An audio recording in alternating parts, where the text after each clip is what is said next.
This module is going to be everything that you need to know about marketing on Amazon and marketing for Amazon on other platforms like Facebook and Instagram and things like that. But the primary focus of this module is going to be actually Amazon's internal kind of built-in platform, which is of course Amazon PPC. So if we go over to the advertising section, um, this is where we're going to be spending most of our time. You can see that we've spent just over $26,000 for around $135,000 back. So obviously a very good return, 5x on our money spent. With a pretty awesome ACoS. And we're going to talk about all of this stuff. ACoS is basically like the cost of your advertising sale, or what do they call it? Advertising cost of sales. Yes, the same thing. And so we're going to talk about all of this, but I just wanted to give kind of a brief little introduction about kind of what PPC is and the basics behind it. So this is, of course, our PPC section. This is where we create all of our campaigns. If we do have Brand Registry 2.0 with a registered active trademark, we can use the enhanced brand content. Early reviewer program we're going to be talking about a little bit later on. This is the best and only Amazon approved way to get initial reviews for your product when you have 0 reviews, right? So we're going to talk about exactly how to use this later on. Lightning deals are like if you want to move a ton of units very quickly, you can use Amazon's lightning deals and you can pay to have them do that. I've never seen very good results here with this. And then promotions is where you actually create discounts, giveaways, things like that, like we talked about in the previous launch module. So inside of advertising, there's a couple things that we're going to be using here. Mainly, we're going to be creating campaigns and things like that. One of the things that we'll talk about later is actually how to get credit card points rather than having Amazon bill you out of your seller account balance. And then, of course, advertising reports right here. The search term report is by far the most important report in all of Amazon that you can generate. You can, customize your report period. You can talk about the data unit, whether it's total or daily. Lots of fun stuff. We're going to talk about exactly how to use this later on in this module. It's super, super important that you do know how to use the search term report. And that's pretty much everything inside of here. The last thing that I want to show you guys for this introductory video is going to be the different types of campaigns, right? So most of what we're going to do is in sponsored products. This is something that everyone can do and everyone can use. Sponsored brands is for people who have brand registry, right? Brand registry 2.0. It used to be called headline search ads, obviously.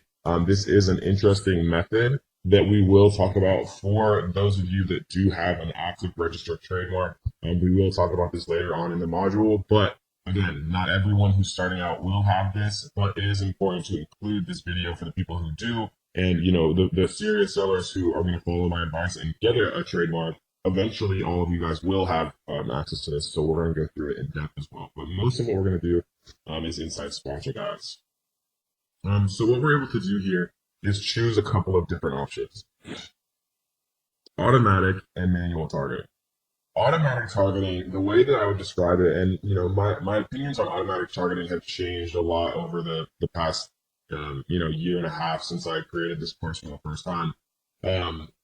Automatic targeting, more or less, has one purpose in my mind, and I'm not, I used to say everyone should do automatic targeting. My opinions have slightly changed. There is one way to profitably use automatic targeting, and the main point of it is to show you words that would be very difficult to otherwise find that are related to your product. And Amazon will actually index and rank you for these very obscure, like 4 or 5 word long tail key phrases that are very difficult to find otherwise.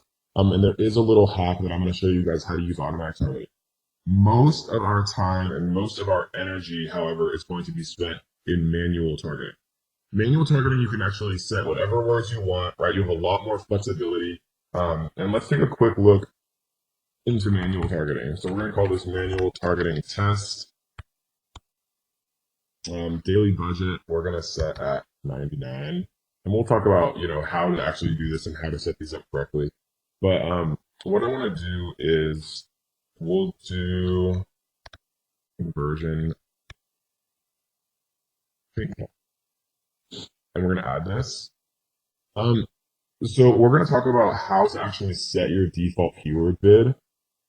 And we'll also talk about bid plus, as it is and can be important.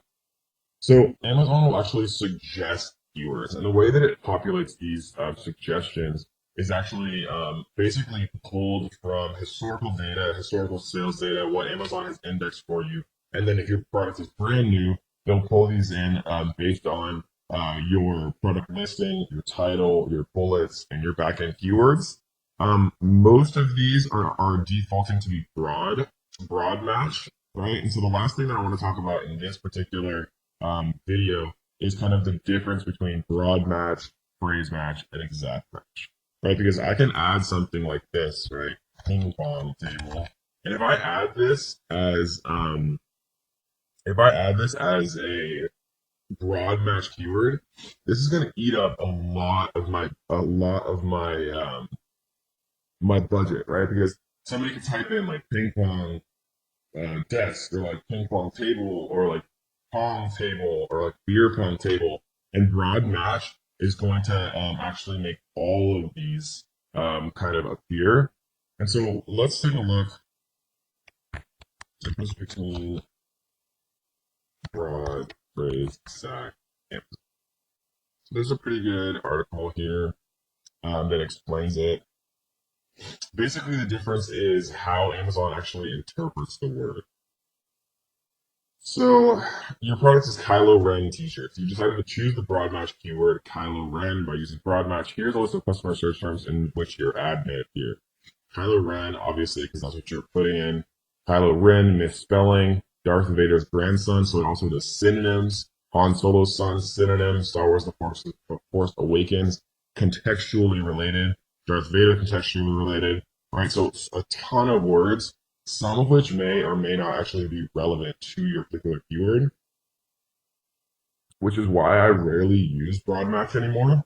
The only way that I actually use broad match is probably the most profitable way I've ever found to do Amazon PPC, which of course we'll talk about later on in this module. But I tend to stay away from broad match. Phrase match is much better and more powerful in my opinion, and probably the most powerful form of Amazon marketing. So if, again, your product was Kylo Ren t-shirts, instead of broad match, you only get these results. Kylo Ren t-shirts, obviously, because it's the exact search term.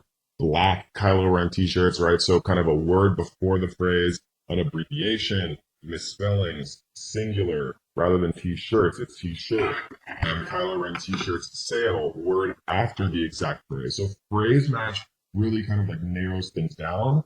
And makes it a lot more kind of what you pay for will actually be relevant to your listing.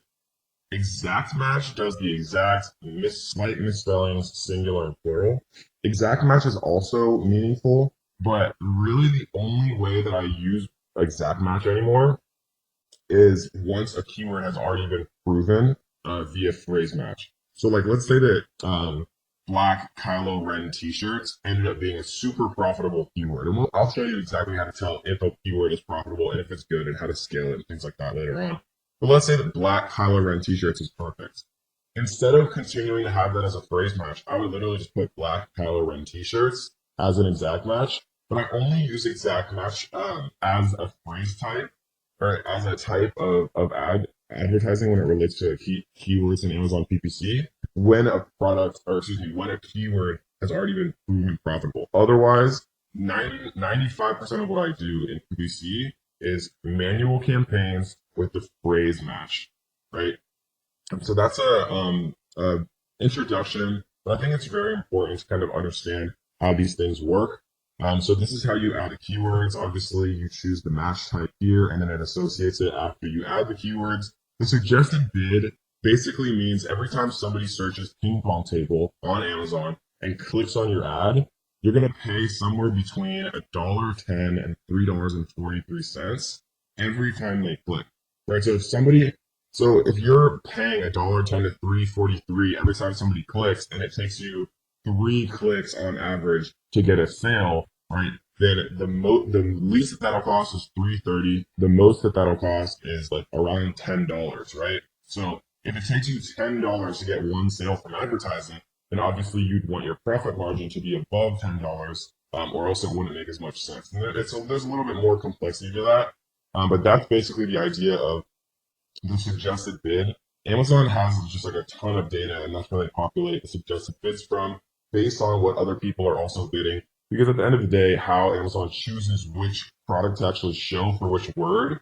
is an auction, right? So like me and like 10 other people might be bidding for the word ping pong table, and depending on what all of our bids are, we'll either win or lose that auction, and then our ad will actually be shown.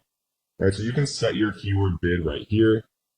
You can add negative keywords, like if you don't want beer pong table, you could do like a negative exact match like beer pong table, and it wouldn't show for ping pong, and things like that. So that, guys, is an introduction to most of the concepts that you need to know when it actually comes to Amazon PPC. Nowadays, after years of testing and hundreds of thousands, if not millions of dollars spent on Amazon PPC, all at an extremely profitable multiple. So I know that I provided you value. So what I want you to do is to like this video. I want you to leave a comment on this video. If you guys haven't already, make sure you subscribe, turn on notification bells, so that you will be the first person to be notified every time we drop a brand new video. If you want to learn more, I do have a completely free course, and there will be a link down underneath this description, guys. Completely for free, 100%. So I hope you guys enjoyed this one, and let's get to the next.